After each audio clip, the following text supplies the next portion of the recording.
It's Patrick Hutzel from intensivecarehotline.com with another quick tip for families in intensive care.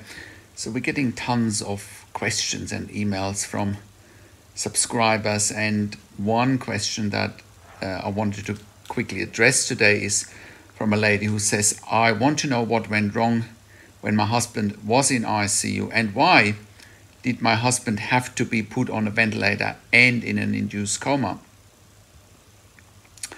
So that's a great question, and I'm pretty sure that you have many unanswered questions here. And like I have always said, the biggest challenge for families in intensive care is that they don't know what they don't know.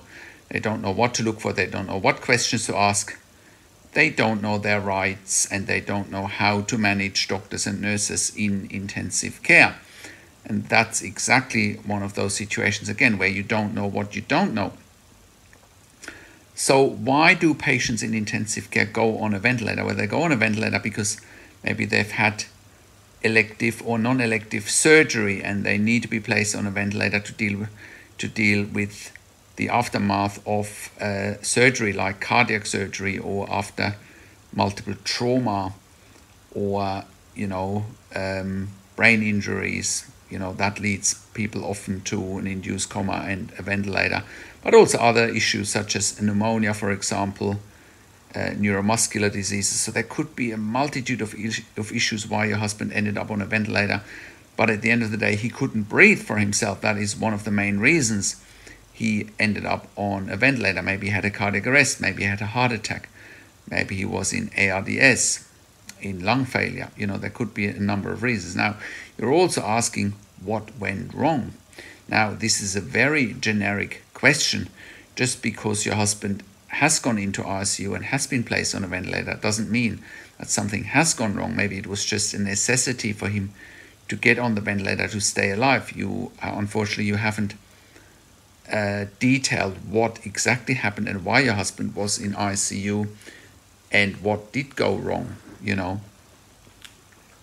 Again, maybe nothing went wrong, but you have the perception that something has gone wrong, and maybe you don't know that the ICU team has tried everything within their power to improve your husband's situation. Again, it's a bit difficult because you haven't shared more details. And again, it goes to show, after having worked in intensive care for over 20 years in 3 different countries, where I also worked as a nurse unit manager for over 5 years, it goes to show that, once again, families simply don't know what they don't know.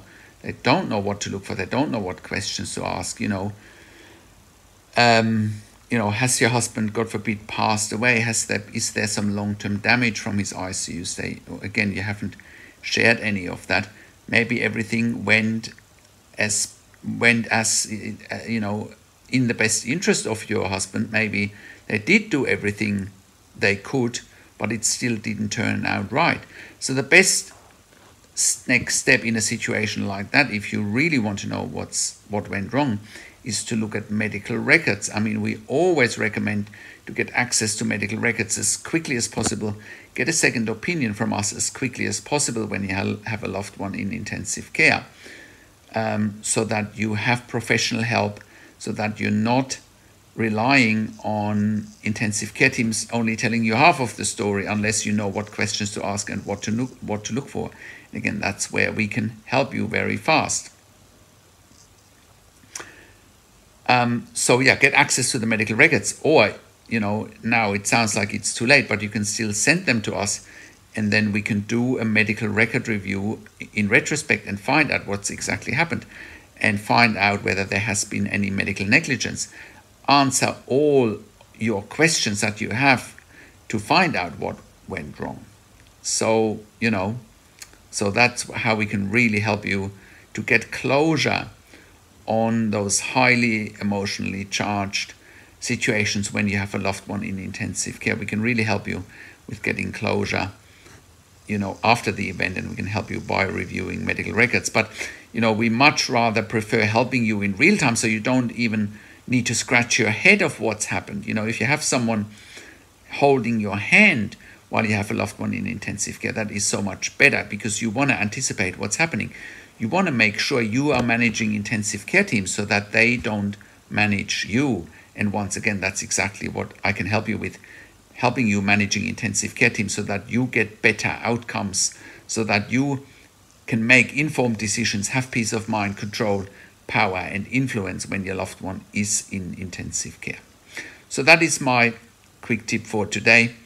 If you have a loved one in intensive care, go to intensivecarehotline.com, call us on one of the numbers on the top of our website, or simply send us an email to support@intensivecarehotline.com with your questions. Also, have a look at our membership for families in intensive care at intensivecaresupport.org. There, you have access to me and my team 24 hours a day in a membership area and via email, and we answer all questions intensive care related.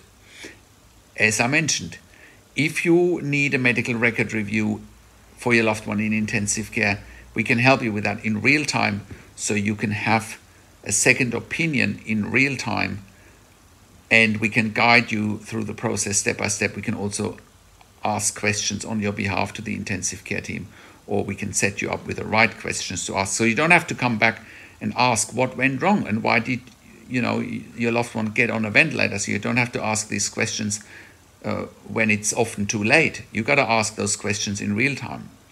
And as I mentioned, we also review medical records after intensive care if you need closure, if you have unanswered questions, or if you are simply looking for medical negligence.